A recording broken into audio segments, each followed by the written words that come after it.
I've been pacing my paces, no kamikaze. I've been making my makers say what I'm offering. We've all had behaviors and they were troubling.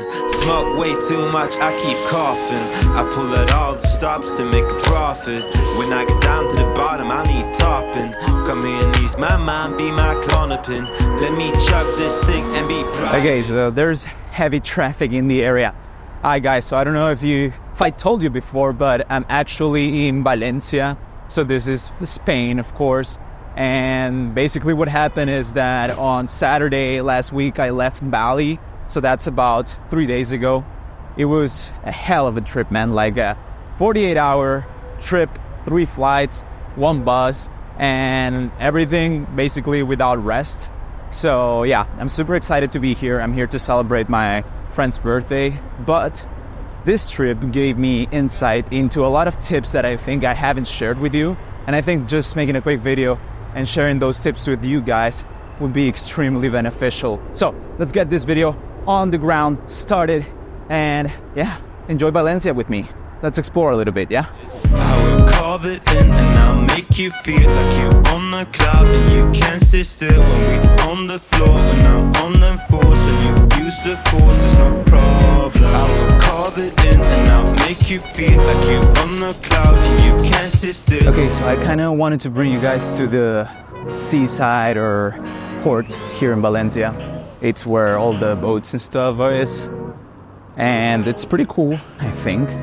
And that gives us a chance to chat for a little bit.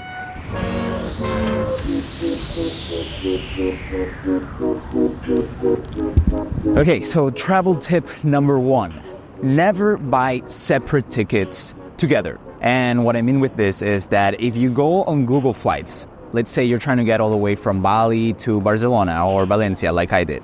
Then you go on Google Flights and they will give you a bunch of options for tickets, right? These are separate tickets bought together.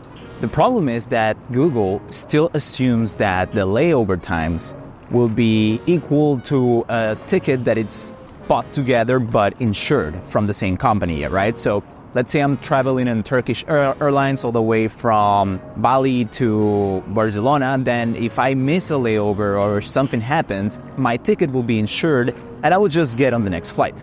However, if you bought those tickets separately through Google, then there's no insurance.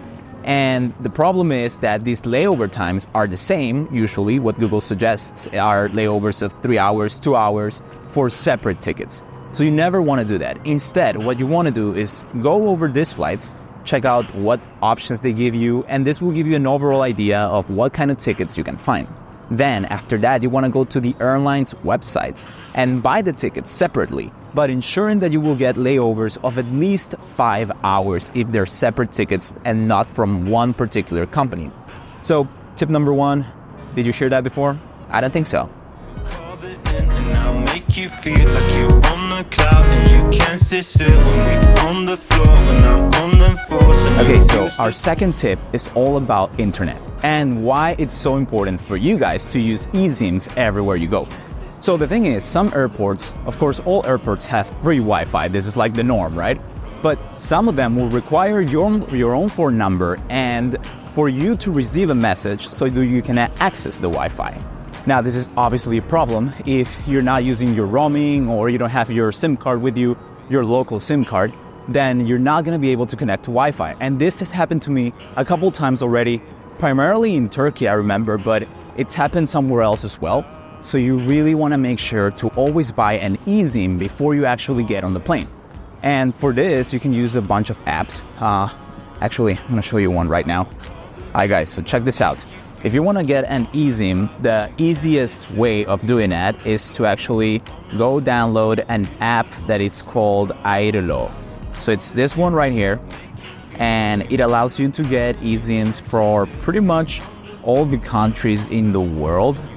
And you can kind of see that if I go into my eSIMs, you'll see which ones I have already purchased. So this one's for Spain, Turkey, Singapore, Indonesia, Malaysia again, Vietnam, blah, blah, blah, blah. A bunch of countries there. And yeah, it just allows you to have connectivity instantly when you get to any country.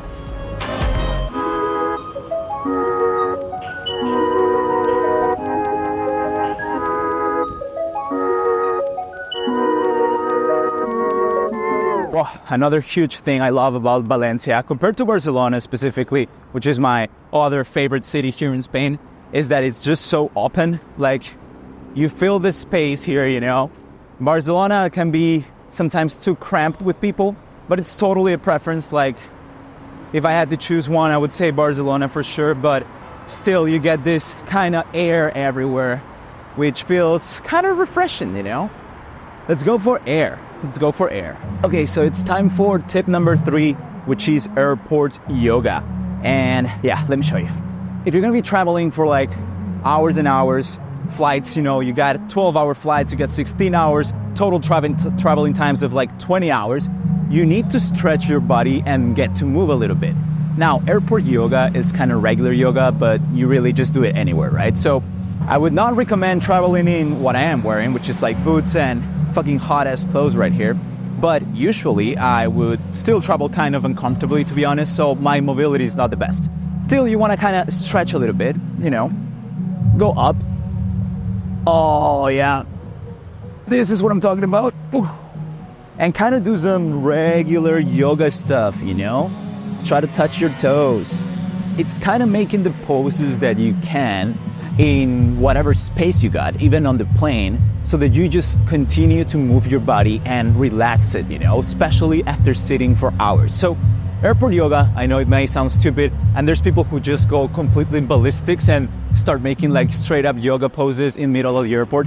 I'm sometimes one of them, but you want to do what you can do and do your best, and I'm telling you, you will feel way better. Stretching, it's important. And yeah, let's get the fuck out of here now.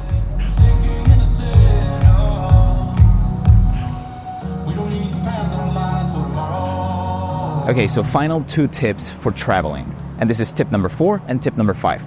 Tip number 4 is, if you're gonna be traveling through Asia or with low-cost airlines, you wanna kinda avoid the carry-on. And this is because many times they will weigh your carry-on before going to the plane. Or just make you open it up and see what you have in there, and if you have space, just put it all into one. This is especially the case with Ryanair and this kind of Wizz airlines around here in Europe, so I'm super not a fan of those. What you should do instead is get a backpack, kind of like this one, and then a briefcase or a tote bag that will fit under the seat. The idea is for both of your accessories or bags to be able to fit under the seat. And if this is the case, then they can't really tell you anything about your stuff. That, and most of the time they won't even check the weight because they will assume that there's nothing heavy in there.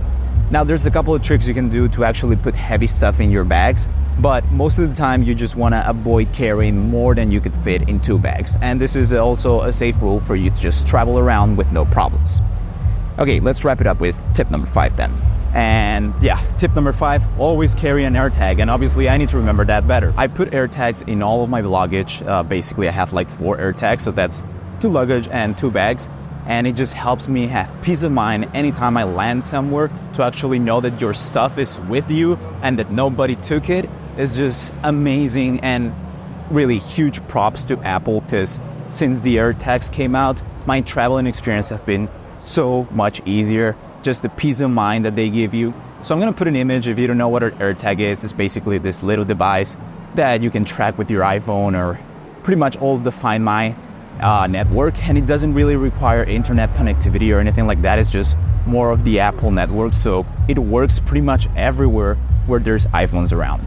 And yeah, just get them. That wraps up our little walk today, guys, because let's see, what time is it? So it's time for me to go to work, 2 p.m. and I've already walked like 60 minutes. Jesus. So my camera decided to stop recording while I was walking. Let's wrap this video up right now, guys. I hope you enjoyed the video and some of the travel tips I gave you. If you did, please subscribe to the channel. That'll help me out a ton.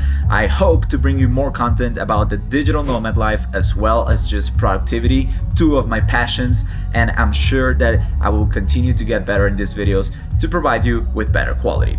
That being said, I'm Fernando Anselmi. I'll see you in the next video. Bye-bye.